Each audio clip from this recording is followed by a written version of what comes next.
Hello dear friends, I Dr. Shamsher Singh welcome you all on my YouTube channel Pharma Learning.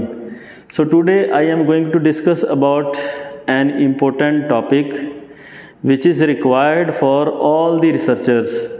तो ये जितने भी लोग research करते हैं उनको चाहिए that what are the parts of a review and a research article. जब भी आप कोई रिव्यू आर्टिकल लिखते हैं जहाँ आप कोई रिसर्च आर्टिकल लिखते हैं तो उसको आप कितने पार्ट्स में डिवाइड करें कि how you give a structure to your review. आप उसको स्ट्रक्चर कैसे दें, जहाँ हम उसको बोलें हाउ यू फ्रेमवर्क दिस, आप उसका फ्रेमवर्क कैसे करें। तो दोस्तों ये क्यों नेसेसरी है, क्योंकि जब भी आप किसी आर्टिकल को स्ट्रक्चर देना चाहते हो, जब आप उसका फ्रेमवर्क बनाना चाहते हो, that mean you are preparing for the layout, तो आपको ये पता चल जाता है कि I will take particular start from this end and at this. इससे आपका क्या बेनिफिट होगा कि एक तो आपको ये पता चल जाएगा कि how many article should I download और रीड, मैं कितने आर्टिकल डाउनलोड करूं और उनको रीड करूं, because you have prepare the structure. आपके पास एक स्ट्रक्चर आ गया, आपके पास एक रोड मैप आ गया। तो जैसे आर्मी में वो लोग रोड मैप फॉलो करते हैं, ऐसे ही अगर एक पर्टिकुलर पर्सन जो रिसर्च कर रहा है वो अगर रोड मैप फॉलो करता है then it is very easy to write a good review paper which we can say a paper with a good impact factor. उसका अच्छा इम्पैक्ट फैक्टर हो और वो अच्छे जर्नल में पब्लिश हो। तो ये सभी लोग चाहते हैं, इसलिए मैं आज आपको बताने जा रहा हूँ कि आप अपने पेपर को कैसे लिखें कि आपका इम्पैक्ट फैक्टर भी अच्छा हो और आपका जो पेपर है एक अच्छा रिव्यू पेपर हो। जबकि मैंने इससे पहले लेक्चर में आपको बताया था कि रिव्यू पेपर जो है उसके लिए आपको क्या क्या ज़रूरत है, आपको क्या क्या मैटर चाहिए, कहाँ से आप मैटर लोगे, रिव्यू कितनी टाइप के होते हैं और रिव्यू को रिव्यू पेपर क्यों कहते हैं। तो दोस्तों इस लेक्चर में आज मैं आपके साथ बात करने जा रहा हूँ कि एक रिव्यू और रिसर्च पेपर के कितने पार्ट्स होते हैं। So let's we will discuss firstly about the review paper. तो अगर मैं आपसे बात करूं कि रिव्यू क्या है, article prepared from a wide literature, तो इसका मतलब कि जब भी कोई पर्सन एक रिव्यू पेपर लिखता है, anybody want to write a review, तो उसको एक वाइड लिटरेचर फॉलो करना पड़ेगा। Wide literature, so wide literature mean suppose you are selecting a wide range of papers. जैसे हम कोई क्लिनिकल स्टडी करें तो हम वाइड रेंज ऑफ डाटा ले लेंगे, then we take particular these samples, हमें ये सैंपल ही चाहिए। तो आपने पहले वाइड एक रेंज का, सपोज यू डाउनलोडेड 50 और 70 और more than that review papers which are published, and then what you do, you have selected which are required as per your outlines, as per your framework। तो आपने क्या किया, उनमें से कुछ को सिलेक्ट कर लिया और जो आपको चाहिए थे वो आपने क्या किए, सिलेक्ट कर लिए। तो that mean any article which is prepared from the wide literature और कोहॉर्ट स्टडीज, जिससे आपको आउटकम पता चल जाए, which provide the current state of knowledge. आज की डेट में जिसके बारे में आप लिखने जा रहे हो, जिस भी टॉपिक पे आप लिखने जा रहे हो उसके बारे में करंट नॉलेज क्या है आपको पता चल जाए, and help to identify the problem. तो जिस प्रॉब्लम के लिए आप लिखने जा रहे हो, जैसे सपोज मैं आपको एग्जांपल दूं तो just before A 1 year ago, एक साल पहले कई लोगों ने इन 2019 एंड इन 2020 इवन 21 में बहुत से पेपर पब्लिश किए, किसके ऊपर, कोविड के ऊपर। क्यों? क्योंकि कोविड वाज ए प्रॉब्लम। सो लोगों ने अपना अपना स्टेटमेंट बता दिया। किसी ने कहा कि COVID is due to whenever you will take a non vegetarian food, किसी ने ये स्टेटमेंट दे दिया। किसी ने कहा कि anybody if you will in touch with the infected person, तो आपको भी कोविड ट्रांसफ़र होता है। If you will use any of the material, जो कि एक कोविड पर्सन यूज़ कर रहा है उसका आप कोई मटेरियल यूज़ करते हैं तो तभी भी आप इन्फेक्टेड हो जाएंगे। तो इसका मतलब आपने कुछ प्रॉब्लम्स को आइडेंटिफाई किया और उसके ऊपर आपने क्या किया, काम किया, और उसके अकॉर्डिंग आपने लिटरेचर सर्वे किया, and then you start to write a find a gap and start to write a review, so which will be a new approach to stimulate the further research. तो दोस्तों जब भी आप literature सर्वे करते हैं, कहने का मतलब जब भी आप एक रिव्यू पेपर लिखते हैं तो उससे हमें क्या पता चलता है, we will follow the next research, हमें नेक्स्ट रिसर्च में क्या करना है। क्यों? क्योंकि हमें पता चल जाता है कि आज तक क्या हुआ है, तो इसलिए they are called as a review paper. Then what are called as a research paper. Research paper mean it is a conclusion and outcome of the final scientific process. तो इसका मतलब this was a theoretical base और even old practical base, जो पहले किसी ने किया हुआ है उसके बेस पे है, बट जो आपका रिसर्च पेपर है this is on the base of your outcome of the study. आपकी स्टडी में आपका आउटकम क्या आया, वो जो आपका आउटकम आया उसको आपने कहा कि ये एक रिसर्च है। अब ये आपने एक बेसिक रिसर्च किया, एक्सपेरिमेंटल रिसर्च किया, जहाँ आपने कोई नोवल रिसर्च किया। तो इसके लिए दोस्तों मैंने अपने लेक्चरों में पहले ऑलरेडी डिस्कस कर चुका हूँ, आप उनको जरूर फॉलो करें so that you will correlate with this particular topic. अब मैं आपसे बात करने जा रहा हूँ कि अगर कोई भी पर्सन वो रिव्यू और रिसर्च पेपर लिखता है तो क्या क्या मेन पॉइंट होते हैं उसमें, कौन कौन से मेन हेडिंग होते हैं, सो क्या क्या मेन टाइटल होते हैं। तो फर्स्ट पार्ट आ जाता है टाइटल। तो दोस्तों जो फर्स्ट पार्ट है टाइटल, इट मीन मैं आगे आपसे डिस्कस करता हूं कि टाइटल कैसा होना चाहिए आपका। The second part is called as authors and affiliations. Authors कौन कौन से हैं, एफिलिएटेड कौन कौन से हैं, कहाँ से एफिलिएटेड हैं वो। Next are keywords and next is abstract, next is introduction, next is methodology, it mean parameter and some results, next is discussion, next is conclusion, next is ethics statement, next is acknowledgement, next is reference and figures. तो दोस्तों इसमें थोड़ा सा मैं आपको difference बता दूं। Suppose if you are writing a review paper, some time methodology can not be there, आपको उसमें मैथोडोलॉजी नहीं भी हो सकता क्योंकि आप तो रिसर्च नहीं कर रहे उसमें, क्या पता उसमें आपके कुछ पैरामीटर भी ना हो, जहाँ आपके कुछ रिजल्ट भी ना हो। जैसे आप मेटा एनालिसिस करते हैं तो उसमें आपका कोई मेथड भी आ सकता है और उसमें आपका कोई रिजल्ट भी आ सकता है। बट जो सिस्टेमेटिक रिव्यू हैं, जहाँ नरेटिव रिव्यू हैं, जहाँ कोई और आप रिव्यू लिखते हैं, then this part can not be there. Directly you will write introduction, some pathological mechanisms here, क्योंकि आप क्या करते हैं इंट्रोडक्शन के बाद रिव्यू में पैथोलॉजिकल मैकेनिज्म्स, जहाँ आप क्या करते हैं ड्रग ट्रीटमेंट्स, जहाँ आप क्या करते हैं ड्रग टारगेट्स, तो आप इन चीज़ों को रिव्यू आर्टिकल में डिस्कस करते हैं इंस्टेड ऑफ द मैथोडोलॉजी। उसके बाद आपका आता है डिस्कशन। तो जो आपने पहले किया यहाँ पे इंट्रोडक्शन में, पैथो में, रिव्यू में पैथो लिखा है जहाँ आपने ड्रग टारगेट्स के बारे में बताया है, तो उसका आपने क्या करना है डिस्कशन करना है। उसके बाद आपका आ जाता है कंक्लूजन, आपने कंक्लूड क्या किया, इस पेपर से आउटकम क्या निकला आपका। देन आ जाता है आपकी एथिक्स स्टेटमेंट। तो ये जो एथिक्स स्टेटमेंट है this is required in case if you are writing a research paper, आप क्लिनिकल रिसर्च कर रहे हैं, केस रिपोर्ट फाइंड करते हैं, उसके ऊपर आप डाटा ले रहे हैं, जहां आप कोई एनिमल पे रिसर्च करते हैं, जहां आपका कोई क्लिनिकल ट्रायल के एसोसिएटेड पेपर है, तो उसमें डेयर आपको एथिक्स स्टेटमेंट देना पड़ेगा। Next is acknowledgement and next are references, figure and table. तो एक रिव्यू रिसर्च में ये जो मैंने आपको पॉइंट बताए हैं, these are the common point which are available in most of the review and research papers. So next I will tell you that what is title. आप टाइटल किसको कहते हैं? अब title should be specific and concise.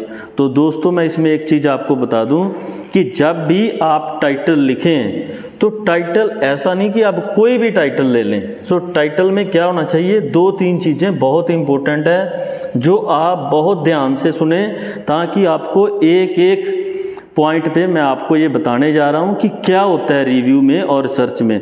तो first thing आ जाता है specificity of title.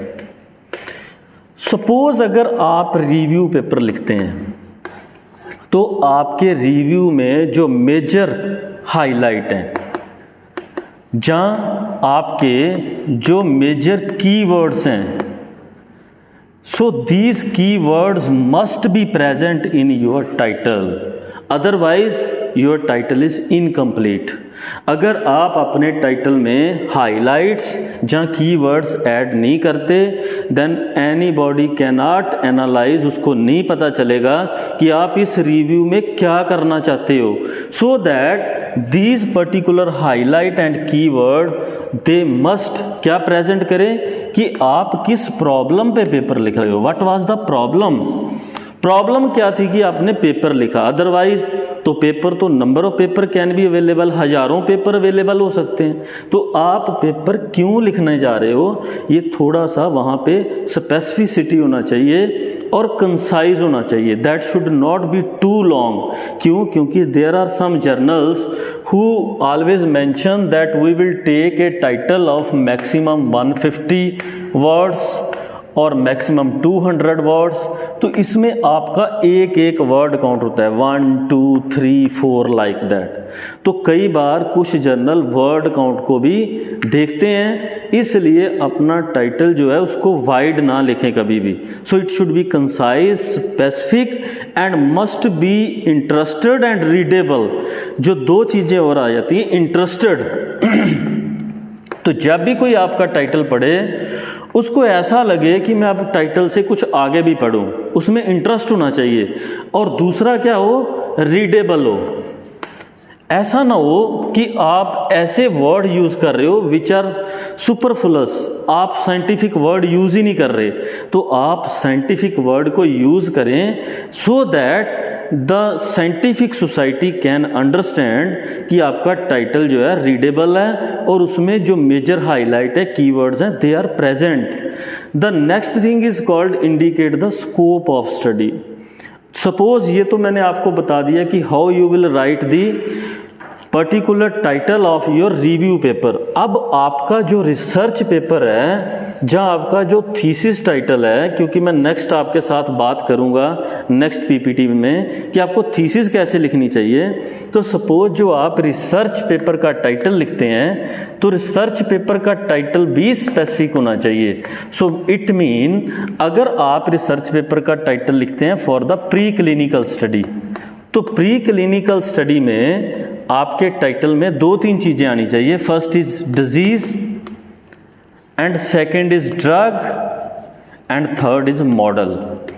अगर आपके टाइटल में ये 3 चीज़ें नहीं हैं तो nobody can easily understand कि आप क्या करने जा रहे हो, आपका टाइटल क्या कह रहा है। क्यों? क्योंकि अगर आप क्लिनिकल स्टडी लेते हैं तो यहाँ पे आप डिजीज़ की जगह डिजीज़ का नाम बताएंगे कि I am working on hypertension, I will take the cases of hypertension और डायबिटीज मेलाइटिस, और I am doing my clinical study, clinical research on the prescription writing.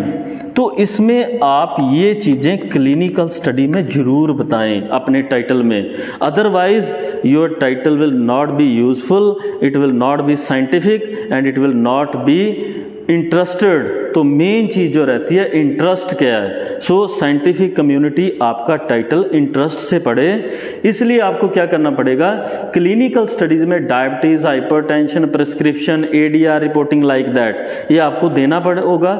और सेकंड थिंग, अगर आप प्री क्लिनिकल स्टडी का title लिखते हैं तो उसमें एक डिजीज़ बताएं आप किस पे काम कर रहे हैं। Either you are doing on epilepsy और यू आर ऑन अल्जाइमर और ऑन पार्किंसन और मल्टीपल स्क्लेरोसिस, आप किस पे काम करना जा रहे हैं। So you should mention the full name.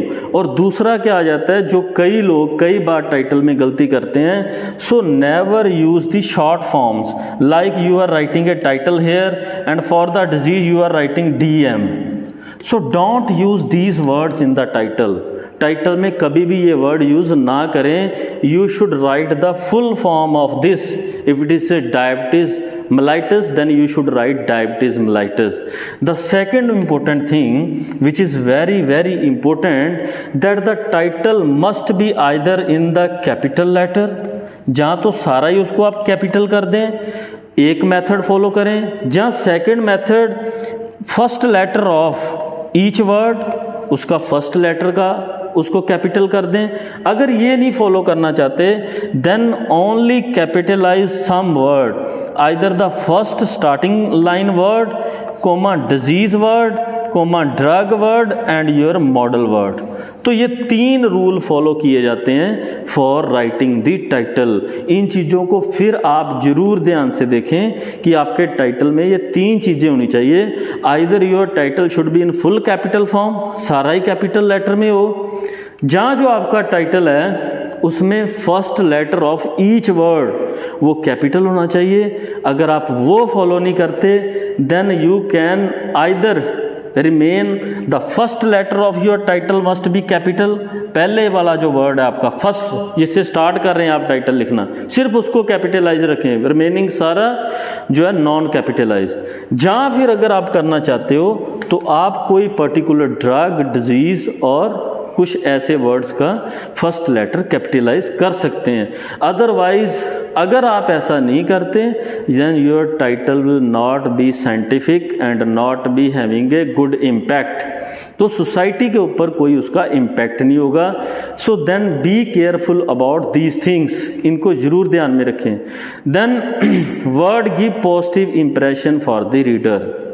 जो आपका टाइटल है वो मैंने बता दिया कि अगर आपने टाइटल को साइंटिफिकली लिखा हुआ है तो रीडर के ऊपर वो क्या करेगा, इंटरेस्ट क्रिएट करेगा। देन रीडर उसको लगेगा कि you are scientifically writing these things, उसका इंटरेस्ट क्रिएट होगा।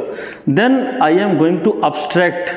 अब अब्स्ट्रैक्ट क्या होता है? It is the conclusion. जैसे सपोज अगर मैं आपको बताऊं, तो जब भी आप अब्स्ट्रैक्ट लिखें तो उसमें कुछ चीज़ों का जरूर ध्यान रखें, because abstract is the short form of your article. अगर मैं ये बोल दूं कि ये पूरे आर्टिकल का निचोड़ है, तो अब्स्ट्रैक्ट वो है। और जब भी आप अब्स्ट्रैक्ट लिखें, जैसे कुछ पॉइंट हैं, so that abstract must contain background, method, result and conclusion.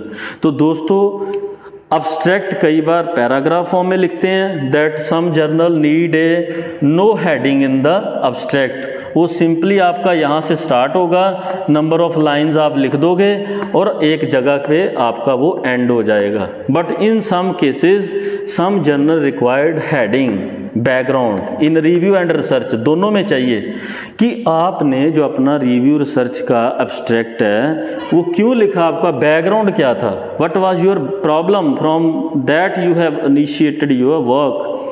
दूसरा आ जाता है मेथड। अगर आप रिव्यू में मेथड लिखते हैं तो how you are collecting the data for that. और अगर आपका रिसर्च है तो उसमें तो आपका मेथड आएगा ही आएगा, आपने कौन सा मेथड फॉलो किया to clarify your objectives. And third thing are the result. तो रिजल्ट भी होना चाहिए उसमें। मेथड्स के बाद आपका आता है रिजल्ट और रिजल्ट के बाद आ जाता है कंक्लूजन। तो दोस्तों अगर इसको आप देखें तो ये इटसेल्फ एक छोटा सा आर्टिकल है।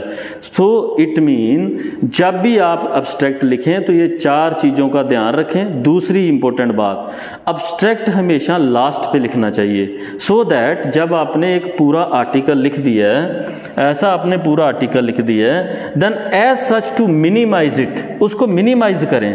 सो मिनिमाइज करें so that it will look like a abstract. तो आपको मैं बता दूं कि quality of abstract should be having a clear objectives. तो उसके ऑब्जेक्टिव क्लियर होने चाहिए। वर्ड काउंट ये बहुत इंपॉर्टेंट है। जब भी आप कोई अब्स्ट्रैक्ट लिखें, सपोज आपने ये डिसाइड किया कि I will submit my paper in this journal, आपने कोई भी जर्नल सेलेक्ट कर लिया। अब पहले उस जर्नल की गाइडलाइंस फॉलो करें। सो गाइडलाइंस दोस्तों क्या करोगे, आप जर्नल की वेबसाइट पे जाओगे और वेबसाइट को ओपन करेंगे तो आपको ऐसे अपर लाइन में या राइट साइड ऐसे एक रो में यहाँ पे आएगा ऑथर्स गाइडलाइन। इन ऑथर गाइडलाइन में उन्होंने क्लियर किया होता है कि हम आपसे किस टाइप का पेपर और किस किस पर्टिकुलर फॉर्मेट में चाहते हैं।